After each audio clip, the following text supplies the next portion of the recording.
Tinapay mula sa langit.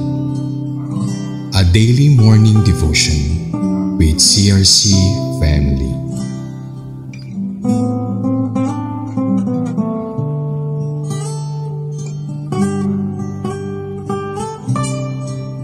Magandang umaga po sa ating lahat. Ako po si Jaconesa Ofelia na CRC Makati. Ito po ang tinapay mula sa langit, ang ating morning devotion sa araw-araw ng alas 5:30 ng umaga. Matutunghayan po natin ang salita ng Panginoon na ating pag-aralan sa araw na ito ay ang Bilang 10, versikulo 1 and 2. So, nasasaad po dito, sinasabi ni Yahweh kay Moises, magpagawa ka ng 2 trompetang yari sa pinitpit na pila. Gagamitin mo ang mga ito sa pagtawag ng pagpupulong ng taong bayan o kung kailangan ng magpatuloy sa paglalakbay ang buong Israel. Ang ginamit ko pong Biblia ay ang Mabuting Balita Biblia. Bago po tayo mag-umpisa, tayo po ay manalangin. Panginoon, maraming salamat po sa inyo, O Diyos, na pagsinidad na ito na inyong ipinagkatiwala muli sa akin na makapagpahayag ng iyong salita. Maraming salamat po sa umagang ito, O Diyos, ka Holy Spirit, ikaw ang gumabay sa akin. Itago mo ako sa iyong likodan upang maipahayag ko po ito ng ayon sa iyong kalooban. Maraming salamat po sa inyo. In Jesus' name, Amen. Ito po ang title ng ating pag-aaralan sa umagang ito ay Two Silver Trumpet. Yan nga po sa Numbers 10 and 1-2. Pinagawa ng Diyos si Moises ng 2 trompeta yari sa pinitpit na pila upang gamitin sa pantawag ng pagpupulong ng mga taong bayan o di kaya naman ito ay hudyat kung kailangan na silang magpatuloy sa kanilang paglalakbay. So may mga mahalagang bagay na dapat nating tandaan sa ating mga talatang ito. Numbers 10, 1 and 2. Ang una po, pag may nais ipagawa ang Diyos na gampanin ay pumipili siya ng leader o tagapanguna. Ang Panginoon po pumipili ng mga pinuno upang ito ay mamuno sa kanilang nasasakupan. So, yun po yung number 1. Sa pangalawa po, sa Diyos nanggagaling ang utos at ipapatupad naman ito na pinili niyang leader. Pangatlo, gumagamit din siya ng bagay, tao, pangyayari, minsan naman yung mga bagay na madaling matandaan upang isakatuparan ang kalooban niya. Ang ikaapat po, ang 2 trompeta naman ay siyang naging instrumento upang maging madali sa kanila ang kanilang mga sama-samang pagpupulong. Gayon din naman, pamamagitan nito ay sama-sama silang naglalakbay. Ano po ba ang aral na natutunan natin dito sa pag-aaral na ito? So number 1 po, sa bawat bansa, pamilya or sa pananampalataya, ang Diyos ang pumipili ng leader. Ang leader naman ay dapat sumunod sa konkretong nais ipatupad ng ating Panginoon. Ang mga tagasunod naman ay nararapat lamang na igalang at sundin ang pinili ng Diyos. Nais ng Diyos na kanyang mga anak ay sama-samang nagkakaisa. So, bilang pangwakas po, ito po ang aking conclusion. Kaya po mga kapatid,